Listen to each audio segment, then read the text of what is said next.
I was in Ecuador because we're building a task force aerial recovery, and we're going to build a task force. And I went to speak, and two private investigators from Utah showed up at my event. They flew all the way to Ecuador to try to catch me in some lie. But we caught them. The police caught them and kicked them out. I mean, that's how far they're going here. They're putting everything out there. But like I said, they've lost every battle in court so far. I think we have a few more dismissals, and not only are they getting dismissed, but two of them have to pay. My guess is, what does that tell you, folks? What does that tell you? Yeah, the judge has ordered the women to pay me and to pay OUR because the lies were that bad, and that's going to continue to happen. My prediction is that these girls are going to turn on their attorneys and say, "You promised us millions," and instead they're losing everything. Because believe me, there's a lot of lawsuits that are about to. We're sitting back. Lawsuits are coming, and there's going to be a lot of them. And our lawsuits are actually going to be backed by facts, by video. You know, these people who keep saying, "I read the filings. I know he's guilty." What are you talking about? You read a novel that somebody wrote. Right. You can write anything in there. Yep. Okay, Tim Ballard on location, in car, smashing pumpkins, playing in the background. Actually, that's what I just heard a few minutes ago when I came home. Welcome to the program, brother. What's going on, man? Where are you coming from? What's going on? Dude, I'll tell you, you're not recording this live, right? No, I'm recording. I mean, I'm editing later. I'm only saying that because we're still in country. We just finished a huge operation. It's been about 2.5 years in the making, and we're just we just finished it, been hiding out, and now we're heading home. But first, I want to thank you on your. I don't know if it was one of your last podcasts, for explaining to people like the Blaze. You know, my good friend Glenn Beck, who clearly wants to be so fair. Okay, I don't know how much he has to do with. In the headlines that Tim Ballard's DNA, according to court document. I just want to make something clear that you made clear before. I could say that you were raping dogs in your backyard, and I could submit to the court, and I could call that a court document. So the headline says, according to court documents, Tim's DNA is all over the skirt. So it sounds so official, and then no one bothers to explain to people. Anyone can make up a court document. I could file anything against anyone and say anything I want. And all these trolls who follow and say, just go read the filing. You got to understand, these women all got together. I know this for a fact. And they just repeated each other's lies. So it sounds consistent. But anyway, just because something says court documents means absolutely nothing. DNA, if you understand how we operate, but we can get into that later. Right. But I just want to thank you for absolutely pointing out so many things to people who just don't understand. But this operation, man, was especially, it was probably the most dangerous one, and it has to do with the lawsuit. I can't get into like the specifics and give away tactics, but there was only one possible way to find this trafficker, and I used an actress. We used actresses on purpose, and she was phenomenal in the operation. In fact, we have her given the debrief on location. Luckily, somebody filmed it, where she's all excited because we identified the children. Okay, 2.5 years later, she's pounding her fist, saying her name's Sasha. She's revealed her name, so I'll reveal it. She pounds. This has to stop. It was all fake. So I could hold her hand, because I want to hold her hand so much because she's so hot. I just can't. I just had to go through this whole thing so I could hold her hand. So anyway, this is the sad part of the operation. It was the good news is 2 traffickers arrested, 14 kids pulled out. The youngest was 12. Just think about that. And the other has a 12-year-old. Think how young that is. Yeah. But here's the sad part. This was a major player in the cartel. That's why this was very dangerous. And there's hooks into Baja California, into Cancun. And the Mexicans were working this case for 2.5 years, right? But she comes and files lawsuit and reveals all the details. Okay? She reveals all the details. And so I had experts come say, Tim, you got to drop this case. Like, this is way too dangerous. But we had to. We couldn't wait and rescue what probably would have been more like 50 kids if we had been able to finish the operation. But we couldn't because all the details were out. So we had to get in there before the trafficker happened upon, the filing, right? So those children who will never be found and will have a life of rape is 100% blood on the hands of Alan Mortensen, Rasmussen, and Sasha. And it's total betrayal to the country of Mexico. It's betrayal to our operation, and it made it especially dangerous for us because, it was all out there. Right. But we did it anyway, and it was successful. But I just don't think people realize how much these lawsuits are hurting kids. It's giving away tactics.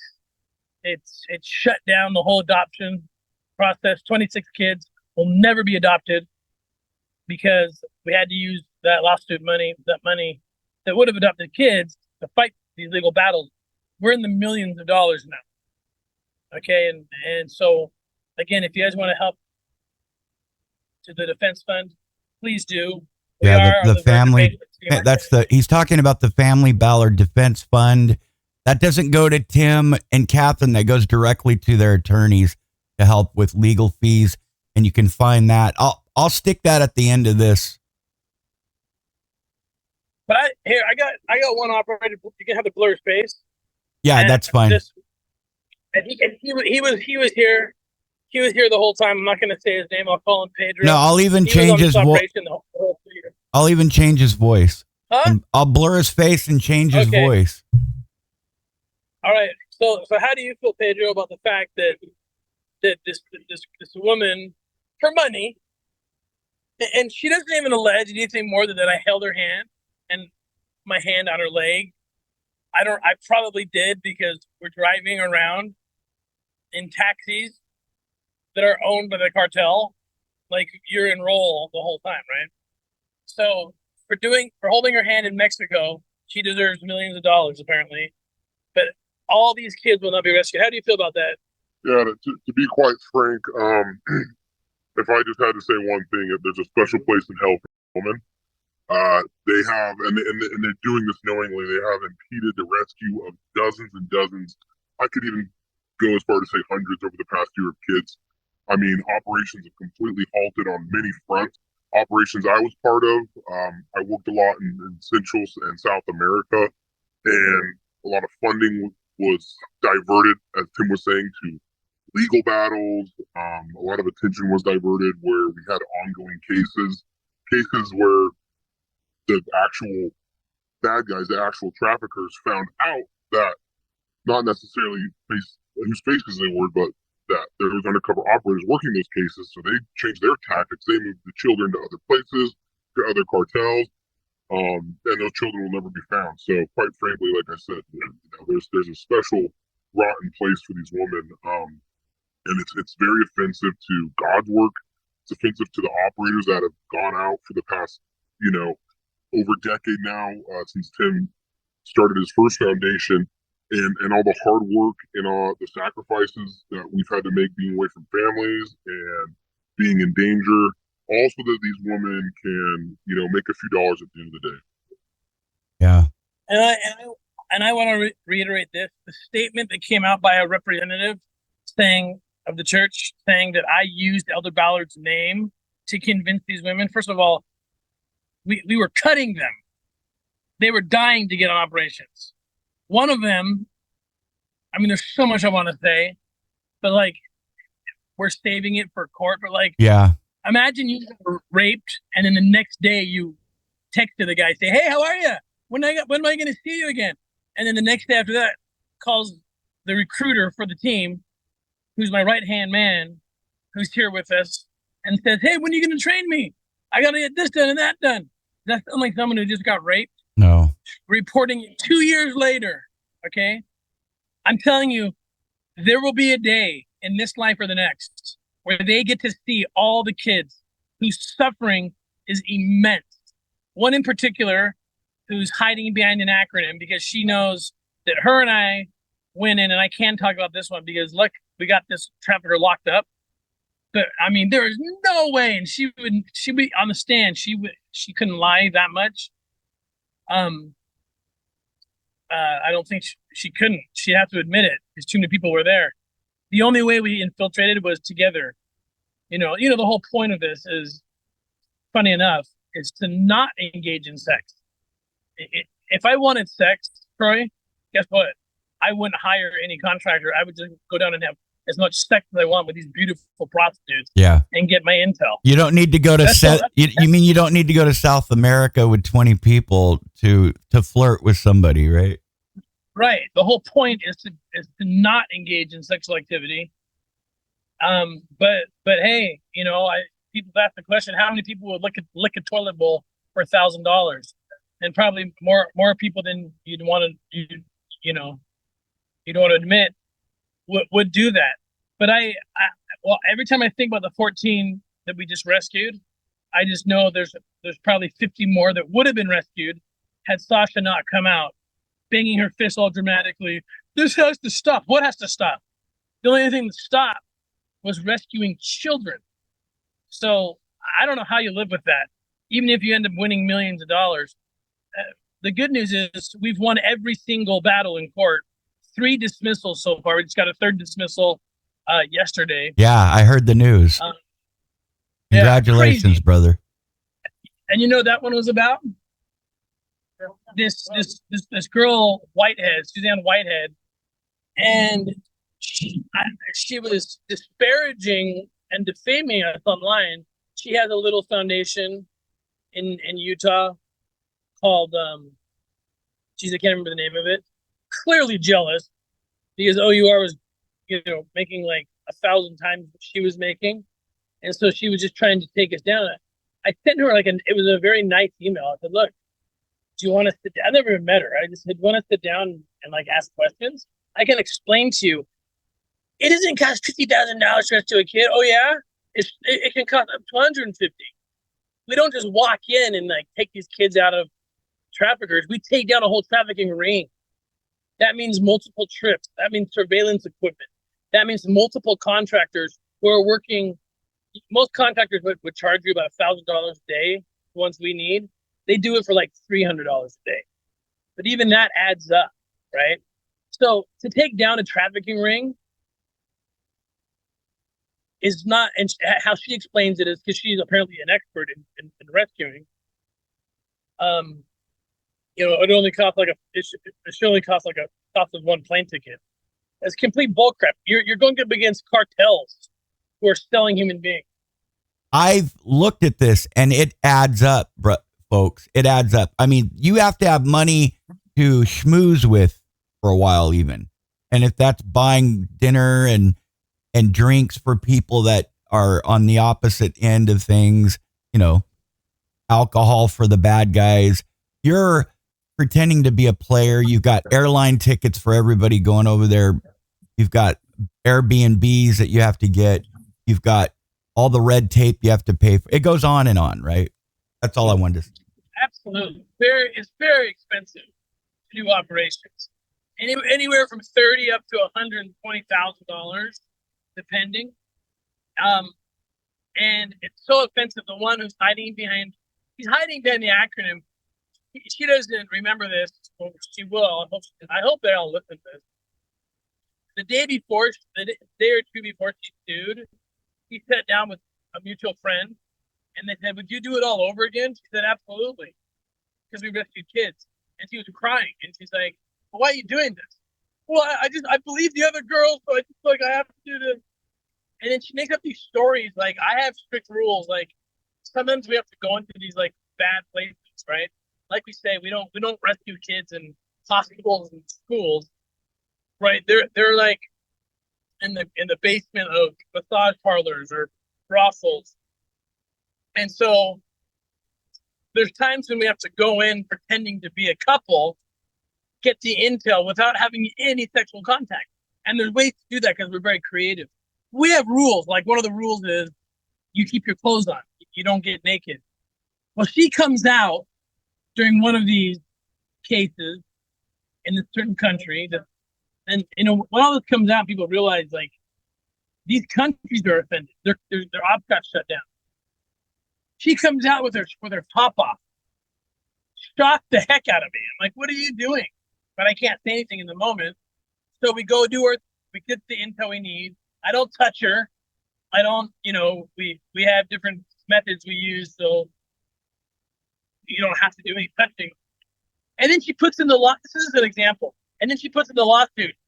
Tim had me break his own rule by having me come out with my top off. And she knows, damn well. She's like, sorry, I just felt like in that moment, it would have been more convincing if I came out with my shirt off. I'm like, all right, I'm not gonna like fire you over that. My wife says, yeah, you should have fired her, but she felt like she needed to do that. But then she puts it on me. That's not completely made up out of. The worst one is that they all got. I was very close friends with President M. Russell Ballard, very close. And this is a sensitive topic, but I'm gonna go here with you right now. Like so close, we took trips together. I was at his house. He would call me. I saw him probably once or twice a month. And I'll ask this guy, and Coop, you'll be talking a little later. How close of a relationship did I have with M. Russell Ballard? I think as close as his own kids, maybe even closer. That's the truth, okay? So these women all knew that, and so a convenient lie, because they want to act like I spiritually manipulated them, is they got together and they said, hey, let's all say that Tim used Elder Ballard's name to get us to do this. Okay, first of all, how hard was it, Matt, to get them to do this? Did we have to convince them? No, they volunteered. They'd show up to us. No, I didn't have to convince anyone. And what a stupid lie, anyway. And you got to be a total idiot to believe that. If their story is true. The church put a statement out saying that I betrayed my friendship with Elder Ballard. It's the most offensive thing that's happened. I say the church, I don't know what that means. People inside, they came out and said that I betrayed my friendship with Elder Ballard and used his name. And the only solace I have is that I know he's on the other side and knows the truth. That never, ever did I talk specifics with him about how we do operations. I wouldn't want him to even know that, right? Because I've never even had a conversation with him about it. He never authorized it, and I never said he authorized it. So the fact that someone representing the church would say something that is not true, and then disseminate it to Vice magazine and Deseret book, Deseret and other places that they own, networks, that's really bad. That is bad. That's really, really, really bad. I know that they don't know that. All they know is that a handful of women said that. Of course they did. If you think about it, it's the most convenient lie to try to make me look bad. And I will never confess something. And I have this great bishop, and I said, Bishop, I'm not going to confess something I didn't do. I will never do it. I'll go to my grave first. And can you imagine, even if I had, Troy, even if I had done these things, how did Jesus treat the adulterer? Not like this. Did he write an article in the Jerusalem Times saying, "Hey, guess what? I came across an adulterer and she's immoral." I mean, what would Jesus do? Well, exactly. I mean, we understand how the other side operates. That's a given, right? Vice News, the other side, they're not gonna be Christ-like. What surprised me and what concerned me was, if we go back to the times of Joseph Smith, how many times was he arrested and found innocent? 60-something times. The church didn't distance themselves from the prophet at that time when he was being arrested and found innocent. Well, sometimes they did. If you know the history, sometimes. Yeah, some well, of them did. That's true. why I would never say the church. I would just say people inside the church. Exactly. Because there's no way there's leadership. I guarantee you, put my life on it. In fact, I know for a fact, because I've talked to some, who knows that was wrong. Even if I had done it, to go out to the public, they did it, I think, because the headline would have been Elder Ballard accused of pimping out women or whatever. Right. So instead, I guess better that that one man perished and his family. Yeah. Than a whole nation. Blah blah blah. I don't know if that's the excuse, but of all the offenses, that's the one that's hurt the most. I did not say that. I've never come close to saying that, and that anyone inside of my church that I love and I still believe in, and I still go with my family, and I still participate, and I still defend. Everybody knows that was wrong. Yeah. There's no one that would say, "Oh, that was the right thing." That's what Jesus would do. He'd go put an article out in the Jerusalem Times and say, "Hey, guess what? I found someone who's unworthy, or who what they say, I committed an immoral act." Okay. Now we can jump over to another case that's really interesting. This case of Kelly Suarez. Yeah. Okay. So I want to mention that real quick. There's a documentary that came out with I've got a cameo in it, so I'm getting famous right now. Oh yeah. Janet. Red pill, like red pill or something. And it's so preposterous. I mean, and I let my audience. Guess how many times Red Pill America came to us and said, "Hey, what kind of comment do you have about this Kelly Suarez?"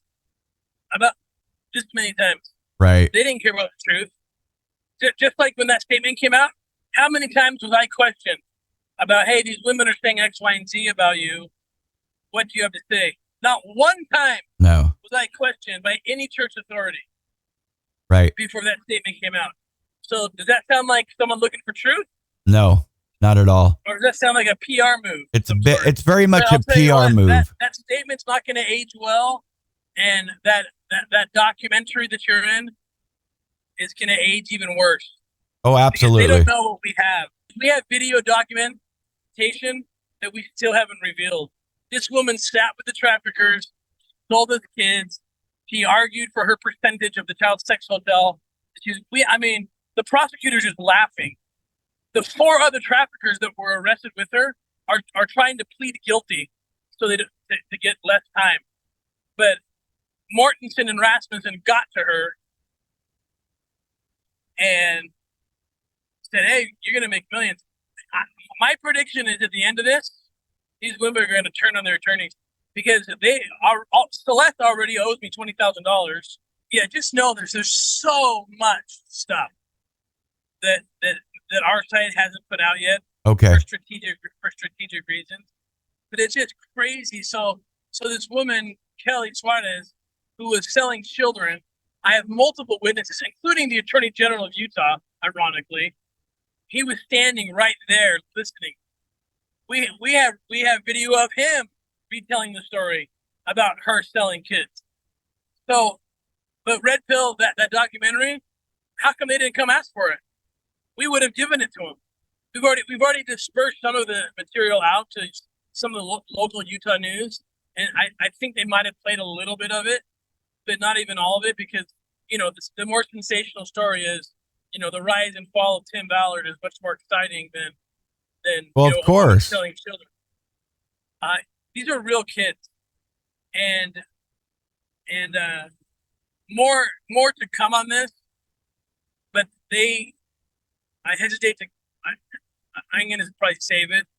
But they're trying. They've gone to some of the rescued kids and tried to get the kids who I rescued.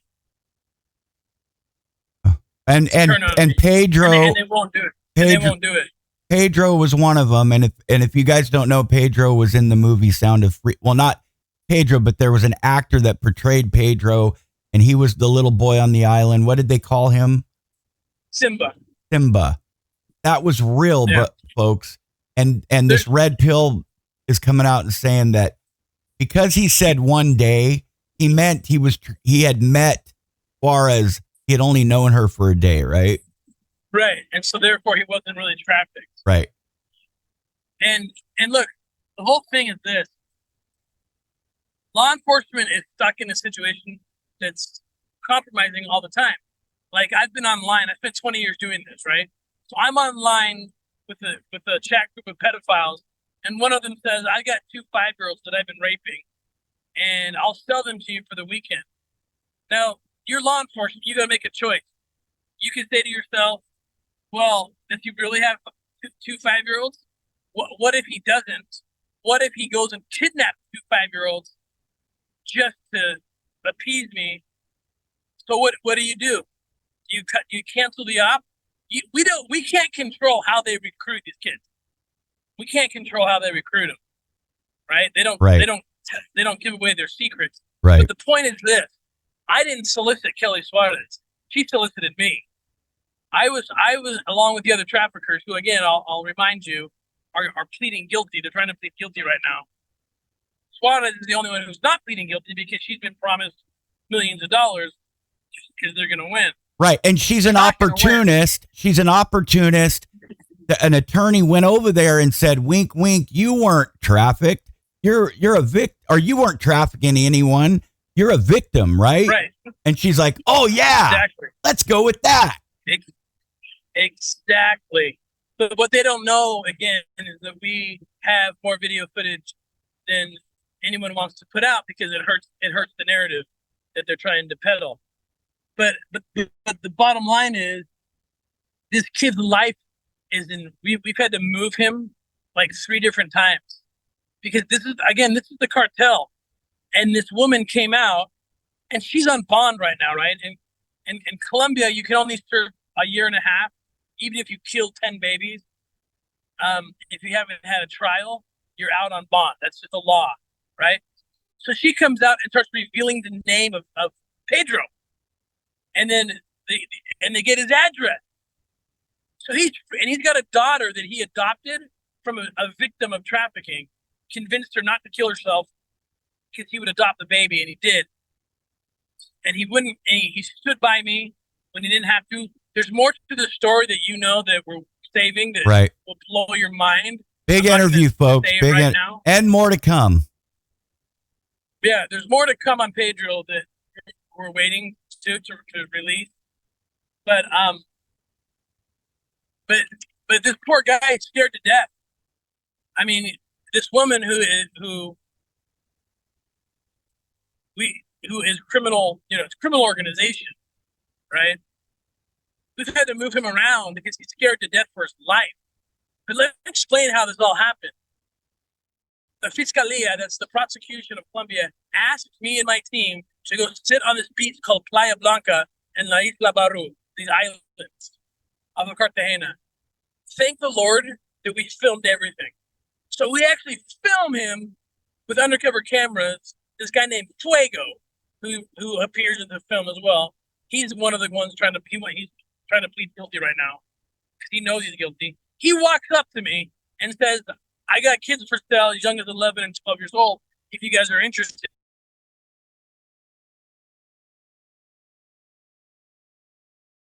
Just go watch this because they told us that's what they had heard was happening, but they never had the resources to go out there and have American faces to pretend to be tourists. So they solicited me.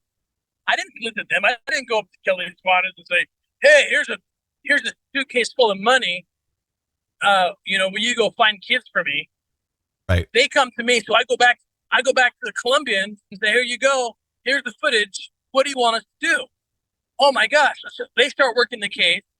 And then I passed him off to one of the, my guy in Colombia who's actually an undercover cop. And then he calls me and says, hey, I need you to come down. Very dangerous. We're going to go into the house of the boss of Fuego. So, and by the way, this whole thing's a documentary called Triple Take, which we can't wait to put out, but that's strategic because the story is continuing. So all the new stuff's going to be in it. So I show up at the house, and that's where I meet Kelly Suarez. I didn't pick her up off the street. She showed up, and she said, hey, I got a 12-year-old for I think $1,000. A 12-year-old, and I said, great. That's what you got. Okay, this is all on video, right? You think that'd be important that the Red Pill documentary included this? Right. I'm pretty sure we gave this video to Fox 13 Utah, but they want me to be the bad guy. I mean, again, and the other thing, dictator of Colombia. I don't make choices. I don't decide who gets charged and who doesn't. All I do is collect evidence, me and my team, and we turn over that evidence. And as you hear the story, how it progresses, they solicit me. Then the Colombians ask me to go into this place where I'm going to be introduced, according to the trafficker, to other traffickers. And he introduces Kelly Suarez to me, saying she's one of the traffickers, and she's showed up in all these like sexy videos, and she was Miss Cartagena, and so she can recruit people. And then she offers me a kid. And then I have another video of her doing it at a restaurant. So are you saying that footage will be available soon in the future? Oh yeah. Okay. We've already turned over some of it, but the news does very little with it because it doesn't fit the narrative, right? They want to put out there. So it's station. I asked one of the traffickers, whose name is Samuel, who again, he's trying to plead guilty because he knows he is. I said, can we do anything with these kids? I mean, these are young kids, and can we do anything with them? And he says, well, yeah, but the youngest ones try to be, and then Kelly comes in and says, delicada. So we're to be delicate with them. And so she finishes the sentence, but in context, clearly we're talking about children because she's answering a question about how to rape little babies. Well, she knew that footage was out there because we used it in her court case. And she said, no, I was talking about me. That if you want to have sex with me, be delicate. Oh. Like, are you kidding me? The question was about little children. Anyway, and then there's more footage at the island where they're talking about how much money that they're going to all make on the child sex hotel. And she's arguing for like whatever, 20%, blah, blah, blah. The prosecutor can't believe this. So Mortensen and Rasmussen, who are representing all these women, they go down there. He actually says one of the most defamatory things, which, believe me, there'll be consequences when this all comes out, and says, ironically, the true trafficker was Tim Ballard. How is that possible? The story I just told you that's backed by video footage, right? I'm the trafficker, it says. And so she's all excited. We're talking to the prosecutor. The prosecutor's laughing. She's just like, this is like the most like easy case because you guys filmed everything. Usually we have to rely on testimony of a Colombian cop or something, but we have testimony and video footage. I mean, it's an absolute joke. So in Colombia, they're down there trying to make her this martyr. I'm telling you what, that story's not going to age well at all. And this is all being masterminded by these two attorneys from Utah who are trying to take down the foundation that I built. They want all that money. I was in Ecuador because we're building a task force, aerial recovery, and we're going to build a task force. And I went to speak, and two private investigators from Utah showed up at my event. They flew all the way to Ecuador to try to catch me in some lie. But we caught him. The police caught him and kicked him out. I mean, that's how far they're going here. They're putting everything out there. But like I said, they've lost every battle in court so far. I think we have a few more dismissals, and not only are they getting dismissed, but 2 of them have to pay. What does that tell you, folks? What does that tell you? Yeah, the judge has ordered the women to pay me and to pay OUR because the lies were that bad, and that's going to continue to happen. My prediction is that these girls are going to turn on their attorneys and say, "You promised us $1 million," and instead they're losing everything. Because believe me, there's a lot of lawsuits that are about to. We're sitting back. Lawsuits are coming, and there's going to be a lot of them. And our lawsuits are actually going to be backed by facts, by video. You know, these people who keep saying, "I read the filings. I know he's guilty." What are you talking about? You read a novel that somebody wrote. Right. You can write anything in there. Yep. Anyway, and that's my thoughts right now. That's called I was looking that up the other night, but that's called paltering. Altering, when somebody uses the truth and then changes it, creates a misleading narrative or statement, and that's what these women are doing. They're paltering. They're taking the truth and then they distort it and create it into something else, just like Suarez. So you guys are coming back from an operation now, right? And you've been working, right, Tim? I know you don't want to expose too much game, but can you expound on that a little bit? About our operation? Yeah. Did you want to talk about what you've been doing a little bit? You don't have to say where you've been, give up cover, but. Yeah, look, I'm not going to let this stop me.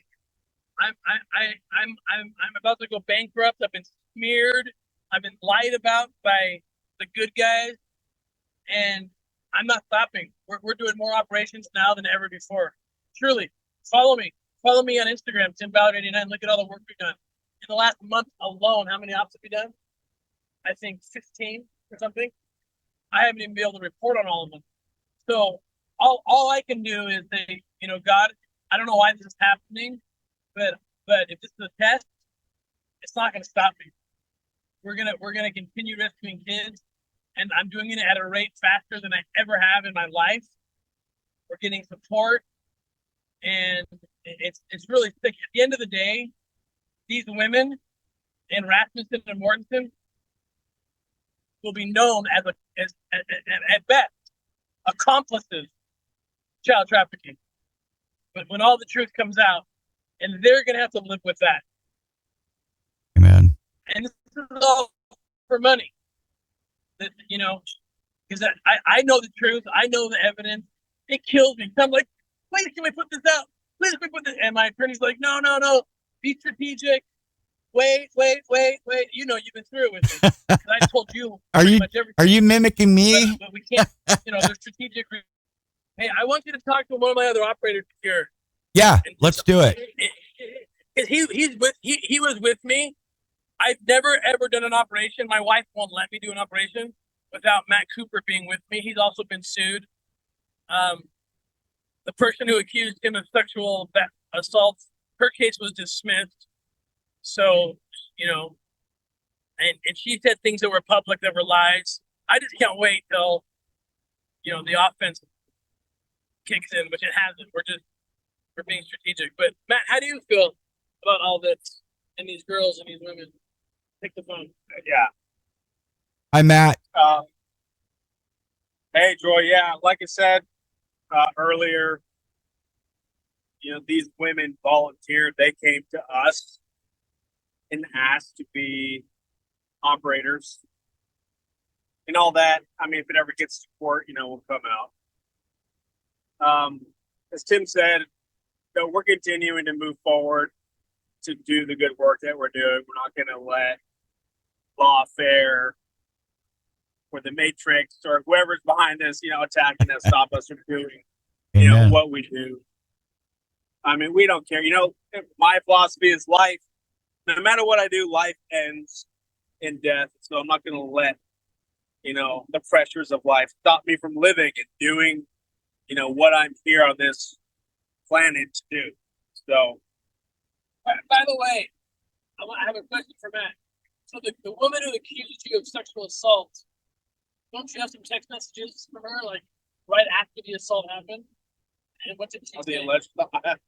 I do. I mean, I don't know how much because as to me, Tim was dismissed for whatever reason. My attorneys got in late in the game and they weren't part of that hearing, but there will be soon a hearing. I'm very confident. But I have many text messages where she actually is very complimentary of me and my conduct and how much she liked working with me and all that stuff.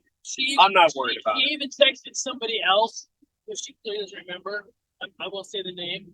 And she said, Matt Cooper was such a gentleman. He kept all the rules. It was an excellent op. Yeah. Right? We have these texts, like contemporaneous to the quote unquote sex assault. And then, you know, years pass and they all get together and say, hey, let's make up this story. Yeah, and I've seen some of that. And Matt, it's good to finally meet you. I mean, you've been this like Pulp Fiction in my mind. You know, I hear about you from other people that we know mutually. I'm always hearing Matt Cooper dropped somewhere in a story, and they're not legends. They're real, actual things that have happened. Real children rescued, right, Matt?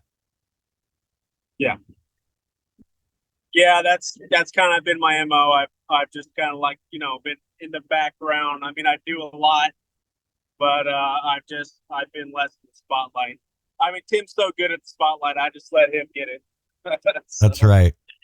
God bless you, brother. Keep going. I know you guys are still doing the work. I'm not going to expose game and say where you've been and what you've been doing, but put it this way, brothers and sisters, Operation Underground, or sorry, let me scratch that, reverse that. Sound of Freedom is a real deal. Okay. And these 100%, I was there. These are living, breathing operators that do God's work. Thank you, brother. Yeah, you're welcome. Thank you. Do I have to blur your face? I hope not, because you're so handsome. No, you don't have to blur. Okay. Just blur Pedro's. Yeah, I will. I've already been. So anyway, yeah, you can see, Troy, the defense. Every single group, institution, person, plaintiff who has made these negative comments is hurting kids.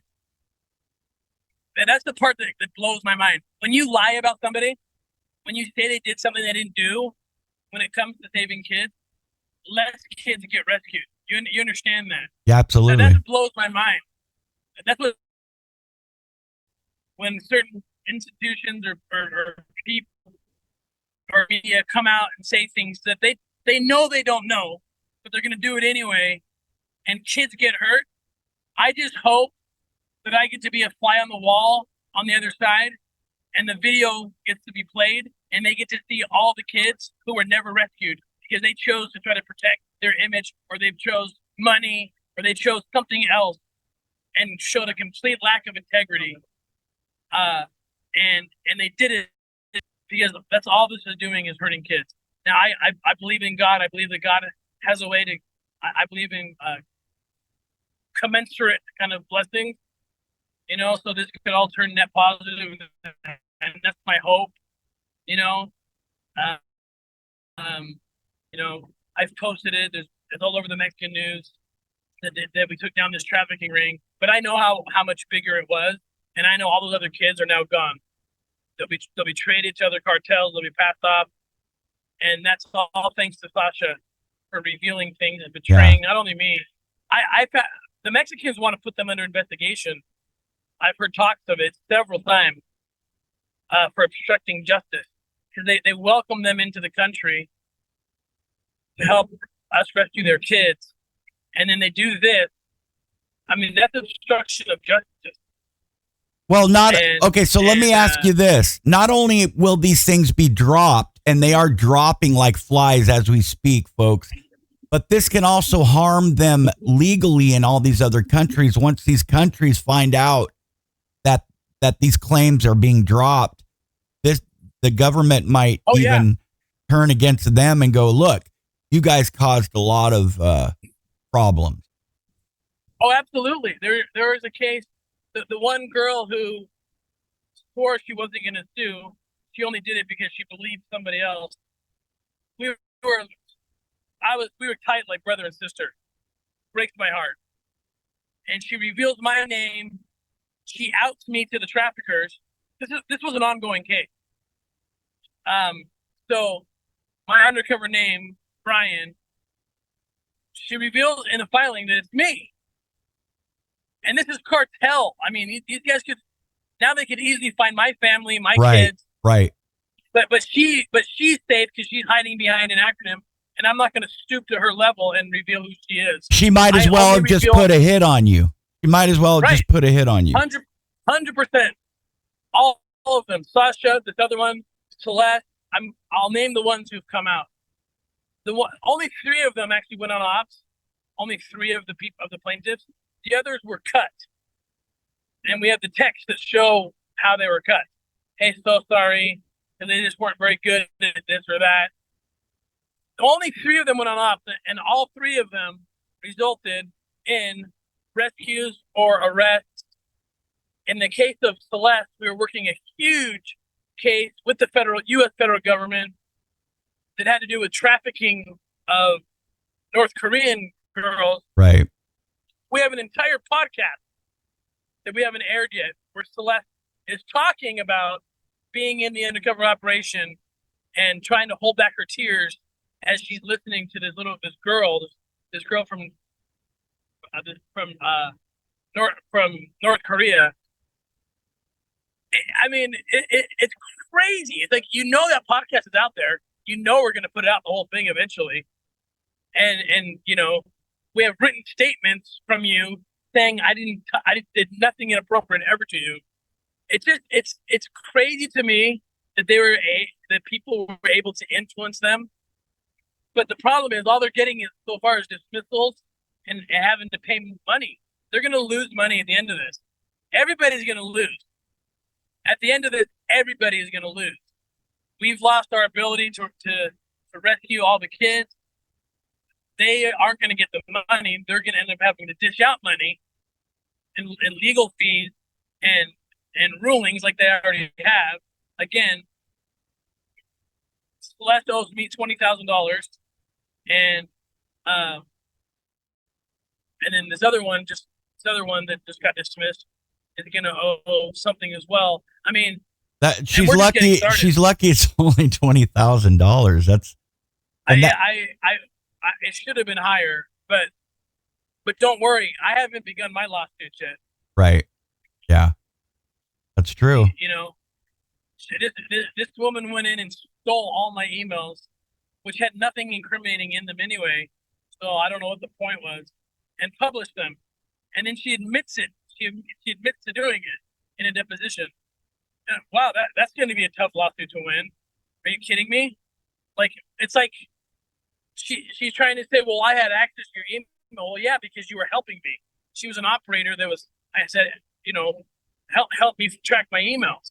I mean, you know how hard it is to get a hold of me just doing these interviews. And so her argument is akin to like saying, like, your housekeeper has a key to your house, in your house, and then she steals your phones, all your money, your safe, and then says, well, I had the key to your house, therefore that gave the right to take anything I wanted from your house. That's the only argument they can make. Right. So that's a criminal investigation of theft. That's a lawsuit that's going to be easy to win. It's there's a scripture that says, Tom Harrison, Visions of Glory. Yes. He's gotten beat Yeah, up, he and I felt spoke. so bad. He's spoken a lot at the where we're going to speak in October at the. Yeah, he wrote me. He's one of the most spiritual men I've ever met. Yeah. And unsolicited, he gave me a priesthood blessing, and he put it in an email and sent it to me. I didn't ask for it, but I was grateful for it. Well, Celeste stole that email along with hundreds of others, published it, and brought so much heat on him. But it's the blessing. It's crazy because it was before all this had happened. And he said, the people who were digging this pit for you. He said in the blessing, the people that are digging this pit for you are digging it for themselves, basically. Will end up falling in the pit. Okay. Okay. And we're seeing that happen right now. Right? We're seeing that happen. Right. How thrilled is Celeste right now that the court has ordered her to pay $20,000? I don't think Rasmussen and Mortensen are going to give her that money for that. Maybe they will. We don't know if this is being funded by some other place. Most of this all began, the lawsuits, within a week of me announcing I might be running for Senate. I think I told you I got a phone call from a very recognizable name and said, hey, your alliance with Trump, people in Utah don't like Trump. There's people in Utah who do not want you to run for Senate. And they just put $2 million into an opposition research. And they gave me the name of the op research organization. It's like one of the best. So I had, Ken Krogh. I had Ken Krogh call up them and ask if I could hire them for a potential campaign. It was a ruse because if they were just to see what they were going to say, right? There's a conflict. Yeah. We can't. Yeah, I had Ken call and try to hire them on a ruse, right? Because it's to see if we would collaborate the information. And this opposition group, which I won't say their name because they're known. And they said, sorry, we can't work for Tim Ballard because there's a conflict, which means someone's already hired us to hit him. So I don't know more than that. Right. But there's definitely reason to believe that there's money out there. And that I don't know. He gave me the source of the money. He said a lot of it came from the anti-Trump Republican establishment. Yeah. But this is a $150 billion a year business, and we are disrupting it big time. I know. So there's a lot of people out there that want us down. And I just find it so sad that everybody who has come out with negative smears, lies, lawfare, they are accomplices to child trafficking. Their actions are causing children to suffer, to be raped, to be tortured. And that's the truth. And I know that sounds harsh, but that's the truth. That's the truth. And I'm talking about everyone who who have smeared me, who have said things about me that aren't true. And even if they say, well, it could be true, but we're going to just say it anyway. Like, it's on them too. Like, this is bad. This is really, really bad. Oh yeah. One of my favorite scriptures, in the movie Sound of Freedom, it's Jim Caviezel says the line, but it wasn't written in the original script. He just ad-libbed it. It was right before we took down Olszewski, who was a real guy, real scene in the cafe. When he gives me the book, I have that book. It's a very, very accurate scene. But I didn't in real life say this, but right before he got arrested, Jim leans over to him and says to him, better that a millstone be hung about your neck and you be tossed to the sea. And the guy playing the pedophile didn't know what to. He goes, what? What did you say? He goes, what are you talking about? That was his natural response because it wasn't part of the script. Right. But we know where Jesus stands on children being abused. And so I say to everybody who has smeared me, who has said things, even if they knew they might be, everybody who has smeared me, all right, they have to go one day have a talk with that Jesus who has made it clear where he stands. And every single person who has smeared me and used lawfare or PR to protect themselves, they're going to have to answer to that. That's right. And I love that line because that's the line that I, people say to me and my team all the time, I can't believe what you guys do. Like this last operation was so risky. We were in cartel land.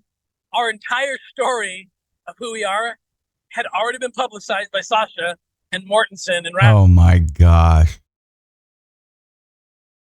Rasmussen. And we went right back into cartel land. And that's crazy. I had experts to say, Tim, you got to walk away. I mean, the cases, you've been made. But we went for it anyway. And you know why? Because I believe that line. I believe when Jesus says, I mean, Jesus is speaking.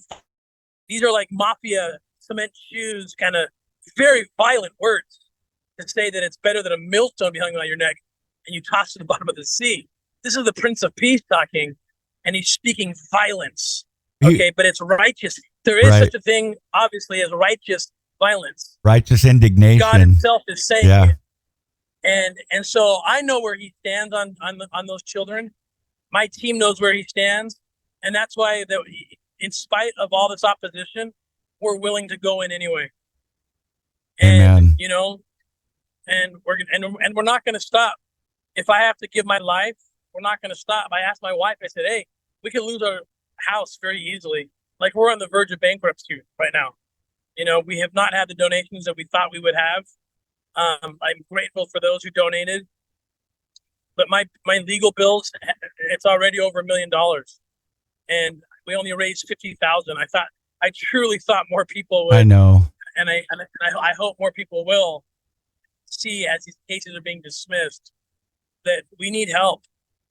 We still have it. It's I'm putting it right here, so it should be right here as we're talking. The QR code and the link will be in the descriptions field. And I'll say this, like, again, I'll repeat this. I've asked my bishop so many times, such a great guy. I said, should I just go and just lie? Should I go in and falsely confess? He said, don't you ever do that. Doesn't matter what happens, what they say, what they do. And so I've decided I'll go to my grave forever confess. And I hope that Elder Ballard's family is listening to this. And I know you, some of you like family. I've been wanting to call and tell you, but I'm just trying to keep you out of it. I never used your father's name that way. Ever. Ever. I never would. I never did. And I will never confess to something I didn't do. I don't care who accuses me of it. And that right there is an innocent man's face. That is an innocent man. If you've ever watched depositions or interrogations, when people talk like that, Tim, they are innocent. When somebody... I will never confess to something I did not do. I don't care about PR. I don't care, about whatever reason someone justified for doing this to somebody. I will never, ever, ever confess. And I hope the Ballard family out there is listening to me and knows this. I never used your father's name. I loved him like my own father. He loved me like his own son, and you know that. And again, the only solace I have is I know he's up in heaven, and he knows darn well that I never took advantage of his name. It was sacred to me, and I never, ever did anything remotely like this. And I would say the most unchristlike thing was, that's ever been done to me was a false statement that came out saying that I betrayed my friendship with Elder Ballard. And again, I have peace in my soul because I know he knows that I didn't, and I know I didn't. And kids are hurt. Kids are getting hurt because of that statement, and it's being passed around. And a lot of people are believing it because it's like, well, they said it. It's like, well, they said it because they either believed these women or they didn't want the headline to say Elder Ballard's pimping out girls. But they didn't come to me. They didn't come to me and say, hey, Tim, these women saying that you used Elder Ballard's name, and you never. So let me ask you this. If you're truly looking for truth, I've been an investigator for 20 years. Believe me, if you really want truth, you're going to at least go to the other side and give them a chance. But the truth didn't matter, Troy. The truth didn't matter. What mattered was PR. What mattered was avoid a headline that might say something negative about Elder Ballard. So let's destroy a family. Let's hurt a family. I can't tell you how badly it hurts. Of all the hurt, that statement is the thing that hurts the worst. Dirty laundry. I just am grateful I have peace in my soul knowing that I did not do that. I just cannot believe. I can't believe decided whoever it was to go ahead and put out something that they knew that they didn't know. They might have suspected. Maybe the girls are telling the truth, but they knew they didn't know because you can't know something that's not true. So they knew they didn't know, but they went for it anyway. And as a consequence, has put a family who has been faithful to the church from day one and still faithful. I will never betray the church. Never denying my testimony of the Book of Mormon. I will never deny my testimony of Joseph Smith. I will not do those things. I will not. I've had all these offers from these like evangelical churches. Like, dude, you tell this story. You can start your own church. You can have a huge. I'll never do that. This is the Church of Jesus Christ. That's right. I'm not gonna. I'm not gonna do that. I know that He knows. I know work. I know the couples rules might sound weird to some people. It doesn't fit anywhere into the white handbook that says how to keep the kingdom orderly. There's no section on how to rescue children from sex traffickers. I've had to I want to explain pray something. and study and use my team. We've had to figure that out on our own. And I get it. People will just dismiss it, but I'm grateful for the opportunity to publicly say I will never, ever. I don't care who. I don't care. There's not one person on this planet that if they came to me, unless it was God Himself and an angel or something, that says, "Sorry, we need you to lie to protect Elder Ballard's name from defamation." Unless God Himself comes and tells me, I will never, ever confess to something I didn't do, and I did not do that thing. But by the way, folks, if you don't know what the White Handbook is, that was on our mission. We had the White Handbook. Is that what you're talking about? Well, I think there's lots of white handbooks out there. Okay. That different people, leadership in the church have. Right. But I've never seen the section on how to infiltrate to rescue God's children who have been kidnapped and trafficked. Well, there's no section on that. We have unconventional means all throughout the scriptures where God asked men to do things that were not the norm, like Nephi cutting Laban's head off. He asked Abraham to lie about his wife, and it goes on and on and on. So right, I get it, and I want to make a point clear in case someone's jumping on like later on the show. I used the couples tactic so that we would not have to engage in sexual activity, and I did not. And we were able to save all these kids without having to do that. That was the point. Okay, so, it was the point was to not do that. I say, hey, you got to have sex with me. You got to have sex with me because look, Laban cut off, Nephi killed Laban. I didn't have to use that because we set things up to where we didn't have to engage in sexual activity. That was the whole point. Right. Because like you said in one of your other interviews, there are cops that do that. Absolutely. We work in a certain country south of the border, and they're reading this. They're like, Tim, like, they're first of all, they're saying, even some of my own team has said to me, you should have just not taken any of these blockers, we call them, the women operators. You should have just gone and had sex or had sexual activity with these prostitutes. And I disagree with that. I'm glad that I didn't do that. But I've had cop friends for the countries who are married, and they say to get the intel and to keep our credibility, we just have sex with each other, and our spouses have agreed to it. I think it's bizarre. Here I'm trying my hardest to go into dark places. There was a time when I hired a group of contractors who were immoral people, and one of them, someday I'll talk more about this person. He's one of the worst human beings on the planet. He's trying to write a book right now, taking all the credit for my operation. It's I know who you're talking about. We'll talk about him later. Yeah. Yeah, unbelievable. I won't get into that right now. There was a time when I made a huge mistake, and I said, okay, we got to gain credibility. Why don't you guys, who already don't have very high morals when it comes to purity, he had been excommunicated from the church for cheating on his wife, and he was having sex with whoever. And he went down, and I mean, he would tell me, oh, I had sex with this trafficker, and that's how we got the kids.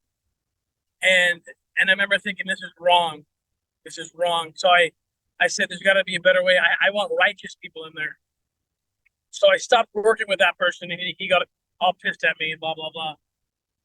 And so I started, and that's when we came up with things like, well, what about this couples tactic? So here I am doing my best to not engage in sexual activity while still maintaining credibility and literally rescuing thousands of kids.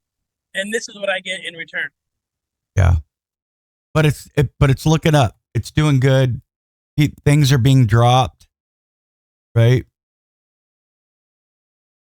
Because I've already lived life, and I know my operators feel the same. We are willing to give our lives. James O'Keefe, I posted something recently on Instagram, and he does similar work that I do. He's not rescuing kids, but he's exposing truth. I don't know, James O'Keefe Media Group. They go undercover and they find out like the truth about things. And you're risking your life when you go undercover. And he said this, it resonated with me. He said, do you have a price? He said, what's your price? Is it 10 million? Is it 20 million? Is it 100 million? What's your price? And he said, I've had to come to the point where I don't have a price, that my price is my life, that I'm willing to die for truth. In my case, I'm willing to die to rescue kids. And Catherine has agreed. She's agreed. She sent me to Ukraine where bombs are going off. She sent me to the scariest places on the planet, knowing that that she could lose me, 50-50 chance, right? Right. I mean, watch Down to Freedom. She's the one that said you have to do this, or you won't be right with God. Her exact words were, "I will not let you jeopardize my salvation by not doing this work." Because in the movie Sound of Freedom, they make it look like I always wanted to stay when they told me to come home, and that's not the truth. The truth is I wanted to come home because I didn't want to lose my job. I didn't know how I'd take care of my kids. And my wife said to me, I don't care if we end up living in a tent on a beach.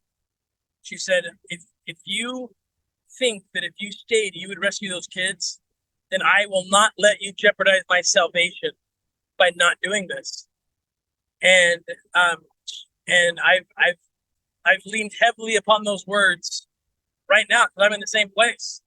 I mean, I'm potentially weeks away from losing my house, which I'm sure gives so much glee to those plaintiffs.